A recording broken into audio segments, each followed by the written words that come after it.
Hello, welcome to the Sunday History Rewind. I'm your host, Jim Lumley. Today we celebrate Mother's Day, and I want to show you a couple of videos about the history of this overly commercialized holiday, which actually gets its origins in Greek mythology. In the 15th century, Mother's Day was celebrated in the United Kingdom, but it wasn't until 1908 that the holiday showed up here in the United States of America in West Virginia. And then in 1914, President Woodrow Wilson signed congressional legislation making Mother's Day a national holiday. Today on the Sunday History Rewind, I want to take you back to two short videos. One is just 2.5 minutes on the history of Mother's Day, and then the second is a 5-minute video from a son to his mother, a very emotional video that I think may bring you to tears. Here on this Mother's Day on the Sunday History Rewind. The origin of Mother's Day. In 1858, when Anne Jarvis, a young Appalachian homemaker, organized Mother's Work Days to improve the sanitation and avert deaths from disease-bearing insects and seepage of polluted water. For Anne Jarvis, also known as Mother Jarvis, community improvement by mothers was only a beginning. Throughout the Civil War, she organized women's brigades, asking her workers to do all they could without regard for which side their men had chosen. And, in 1868, she took the initiative to heal the bitter rifts between her Confederate and Union neighbors. The younger Anna Jarvis was only 12 years old in 1878 when she listened to her mother teach a Sunday school lesson on mothers in the Bible. "I hope and pray that someone, sometime, will celebrate and commemorate Mother's Day," the senior Jarvis said. "There are many days for men, but none for mothers." Following her mother's death, Anna Jarvis embarked on a remarkable campaign. She poured out a constant stream of letters to men of prominence, President William Taft and former President Theodore Roosevelt among them, and enlisted considerable help from Philadelphia merchant John Wanamaker.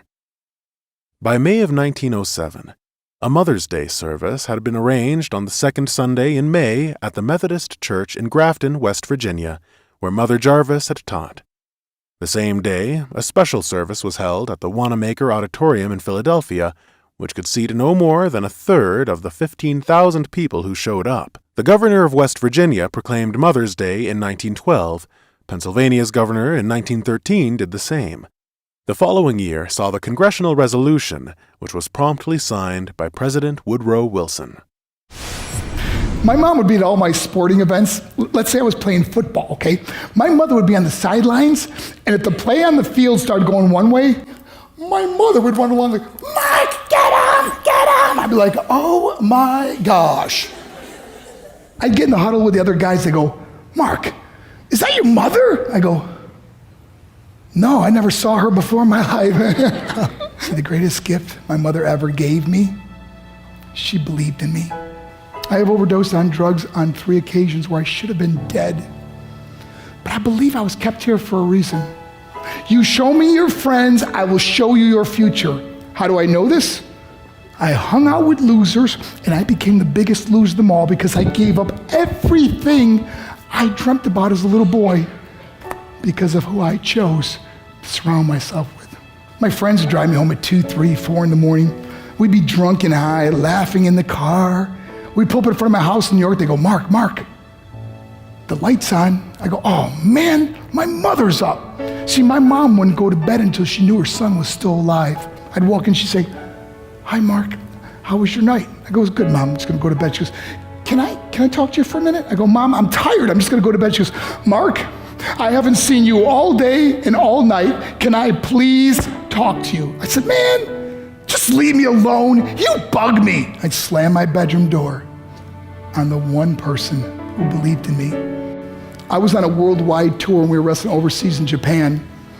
After my wrestling match, I went upstairs in my hotel room and I fell asleep. There was a knock at my door at 3 o'clock in the morning. I got out of bed and I looked through the safety window and I could see it was a Japanese promoter.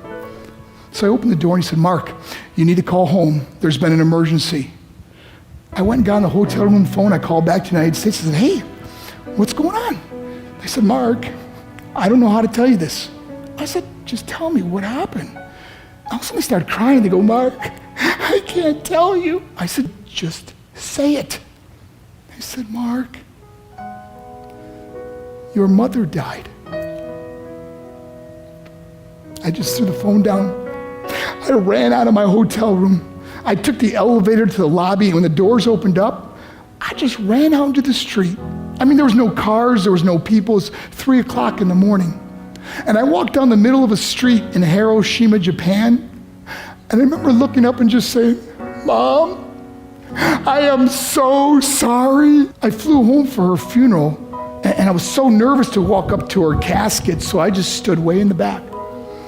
And I kept looking from a distance. I kept thinking to myself, Mom, please wake up. Please get up. And then I finally got the nerve to walk up to her. And as I got closer, I could see my mom for the first time. I mean, she was so beautiful. She was dressed in white. I mean, she looked like an angel. And I just stood over and I said, Mom, you are my hero.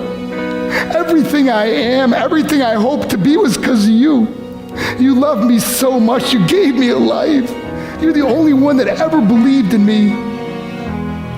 How did I repay her? By getting drunk, by getting high, by getting stupid, by hanging out with losers? For what? All she ever wanted to do was talk to me. I wish I could talk to you now, Mom. I wish you could see what I'm doing. Why couldn't I have been a better son? We are defined by our choices. But if you surround yourself with people involved in drugs and alcohol and pills, it's a dead end. I'm not here to preach to you. I'm here to tell you I lived that life. It leads to broken hearts, broken relationships, broken dreams, and death. For what? To get high? If you have a mother or a father, when you go home, tell them how much you love them. See, my whole life was about being rich and famous. I had to be a millionaire. I had to win the race. I had to win the race at the expense of my marriage, my family, my friends. For what? To be all alone in the world? I learned what is truly important, and that is how precious this gift of life is, and our families, and how quickly it can be taken away. See, I no longer live in time. I live in moments. See, it's not what's in your pocket that matters. It's what's in your heart that truly matters. Love. Love is just a word until somebody comes along and gives it meaning. You're the meaning.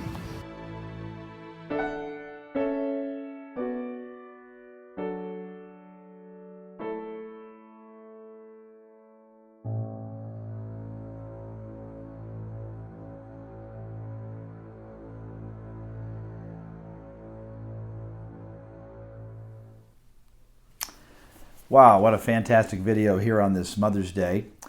Mothers are absolutely indispensable. I would not be here today if it wasn't for the influence and the hard work of my mother. You know, my dad taught me how to fly, but my mother taught me how to love, how to read, and how to worship God. This was the first book that my mother got me, Bryant Piccolo's Short Season, back in the 1970s. And once I read this story of this football player of the Chicago Bears who died of cancer at the young age of 26, I was hooked on reading both fiction and nonfiction. So happy Mother's Day, Mom, here from the Sunday History Rewind on POTUS America. Have a great day.